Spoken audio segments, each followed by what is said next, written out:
What up, boys? I'm Example, here tonight to pick up where we left off last time in part 2 of our Jellal and Erza relationship analysis. Now, we're finishing up the Nirvana arc today. Isn't that going to be great fun? But most importantly, we're going to look at Erza's confession.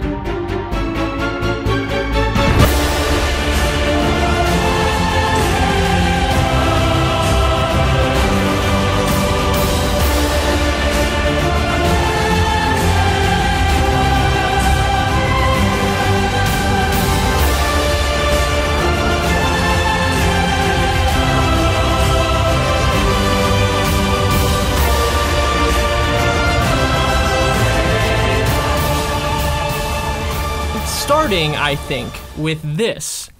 Jellal stepping out in front of Erza to protect her when the threat of midnight appears. God, this is so adorable. Basically, you're looking at a critically injured, both physically and magically, completely exhausted, barely conscious Jellal, who still reflexively moves to keep Erza safe. Erza, who is a legendarily badass warrior goddess and at full strength. Of course, the truth is this ostensibly tiny moment is actually far more important than it may seem at first glance, for a few different reasons actually, all of which seem to really boil down to the same basic idea though, and that is this. All of these scenes are Mishima trying to help make it clear to the audience that Jellal hasn't lost his memories per se, so much as he's free of his memories. Just do me a solid, guys. Keep this in mind. It's gonna be really important later on. And to Erza, this might as well be heaven, right? I mean, every second that passes them by is just more and more proof that she was right. She was right all along. Jellal was fundamentally good underneath it all. Her Jellal, Erza's Jellal, still existed inside him all along. Yes, the boy she fell in love with all those many years ago, we covered them in part 1. That was the real Jellal, not the violent, sadistic murderer.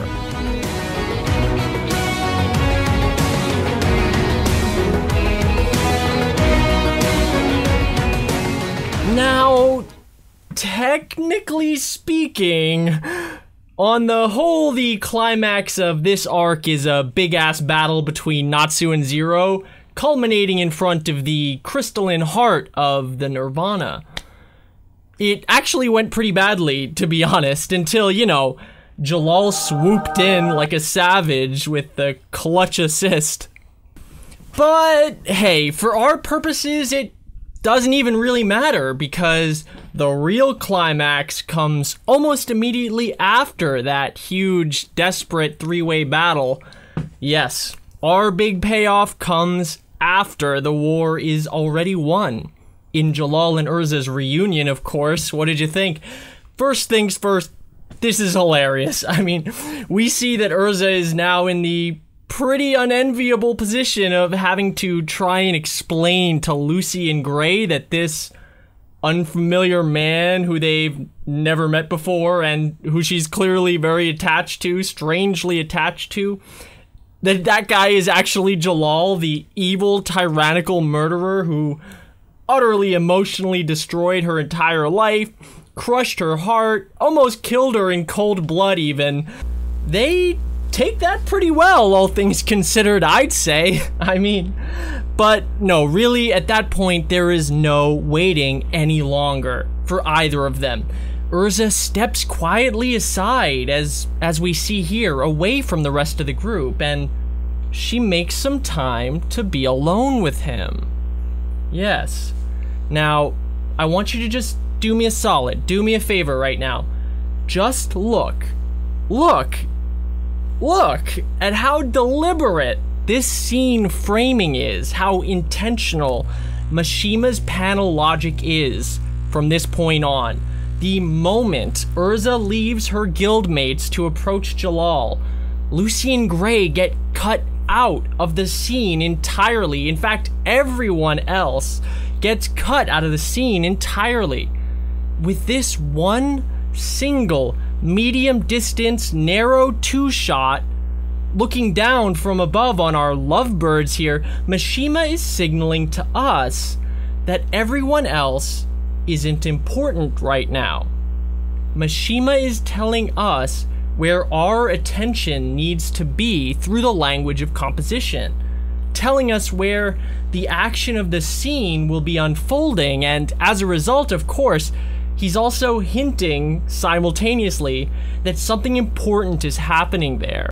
Naturally, context just fills in the rest, guys, cluing us in that the two of them are about to have a moment, you know? And yes, they certainly are about to have a moment. Right away, we can see that Jellal and Erza are both very aware of one another. Just look at this. Literally from panel 1, the atmosphere is already tight, already full of subdued but obvious passion. Don't overlook this body language either. Erza has quietly but very intentionally positioned herself at his side, real close to him, and see that? See how he turns into her just a little, almost subconsciously even. Can you feel it? Anticipation is thick in the air now between them. Musing, Jellal tries to take the easy way out here, of course, but Erza is far too compelling, far too sincere at this point for that to work.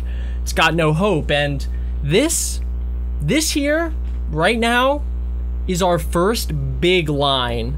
This is the first line that we really need to dissect and understand properly. It's absolutely key. So, let's see, yeah. What have we got? Nothing scares Jellal more than the idea of getting his memories back. Huh, why is that, I wonder? Well, to explain, let's first not forget that Jellal has amnesia. He can't remember a thing. His entire past, his whole history, it's a blank. There's just nothing there at all, except for Erza, of course, and crucially, except for the things that he feels when he thinks about Erza. My friends, that's the answer right there already. Jellal is afraid of getting his memories back because of what he feels when he thinks about Erza. And, of course, yes, this does mean that Jellal is aware, he knows how he used to feel about Erza. You guessed it! That's right, memories of Jellal torturing and abusing the one thing he truly loves, that he's ever truly loved in this world. Those memories could come flooding back to him at any time. Is there anything more chilling than that, more terrifying than that? And yet, of course, the most amazing thing, and perhaps the most disconcerting thing if you're Jellal in this position, is despite the fact that Erza is aware of this, she knows, of course she knows, she was there and she hasn't lost her memories. Erza hasn't actually moved. She hasn't moved away from him. She hasn't recoiled. Quite the opposite, in fact. She just gently offers him her support. She wants to work with him. She wants to work through any problems they might face and overcome them together. Erza wants to be beside him. She's here for him. She's here for him. Look at these expressions. Just look at them. I mean, I'll go back for a second. We can check these ones out too. They're all great. I mean, endlessly meaningful, dripping with subtext. But this is a confession. That's what this is. We're at the part of the story where Erza admits that she's in love with him.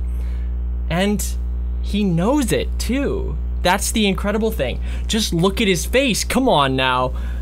This center panel, as you can see, just serves to further emphasize that this romance has already bloomed between these two star-crossed lovers. And altogether, we really just have to translate these faces they're making into words to understand this scene, and luckily, as I'm sure you've noticed, translating these faces, these expressions into words is so easy. Anyone could do it. Literally anyone could do it. Anyone could do it in their sleep. I'm here for you. This expression on her face also says, I'm in love with you.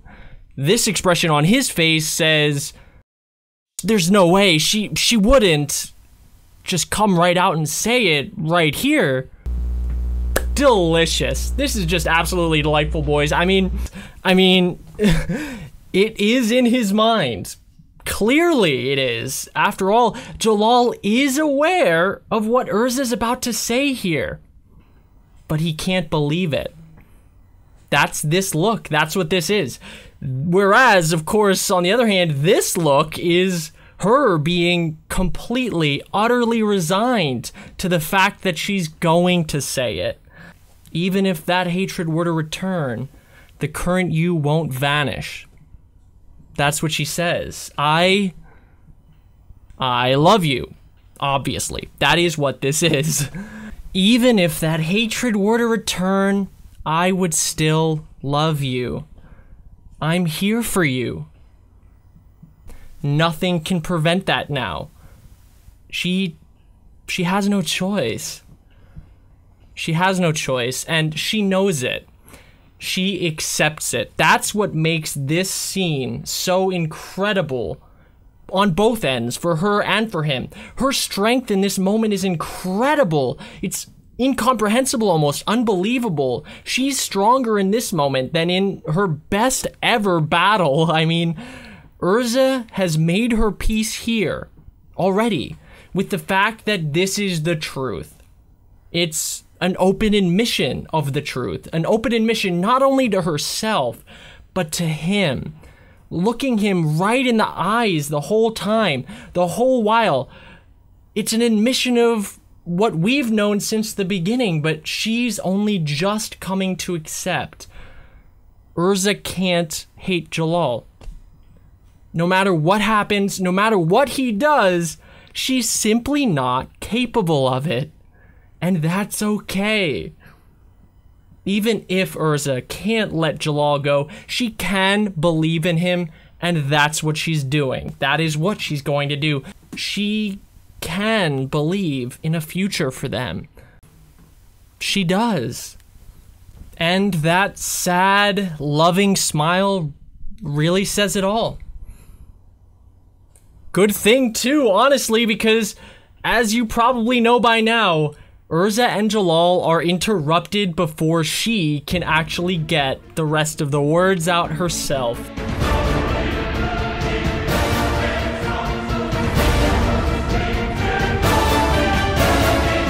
Now, before we finish up for the day and get ready for part 4, let's just take a quick look at why this moment is interrupted in terms of the canon.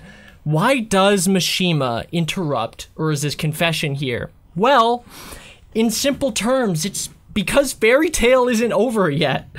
I mean, obviously, but yeah, the story doesn't end here.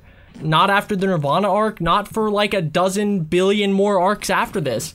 And we simply can't have Jellal and Erza getting together yet. Of course we can't. You remember you remember how I mentioned earlier on that Jellal hasn't lost his memories, but rather that Jellal is free of his memories? Yeah, I told you to keep in mind specifically for this moment, for this reason. You see, being free of his memories means he's free of his sins.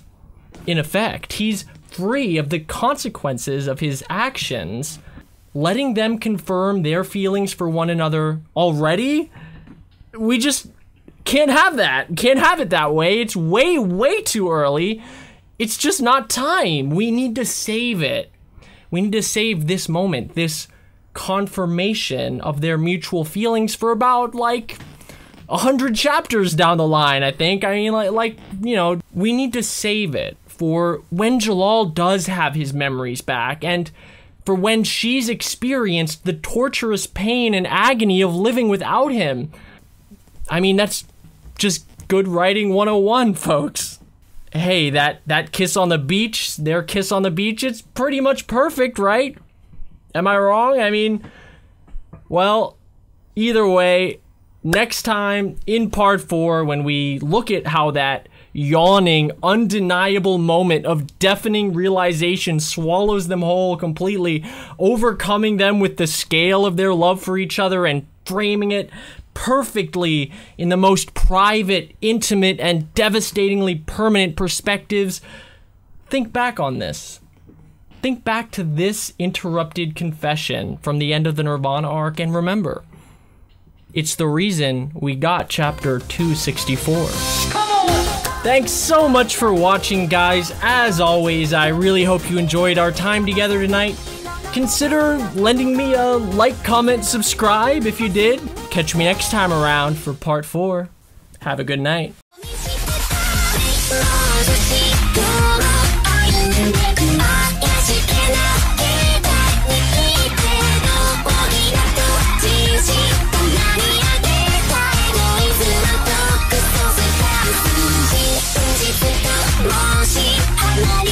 I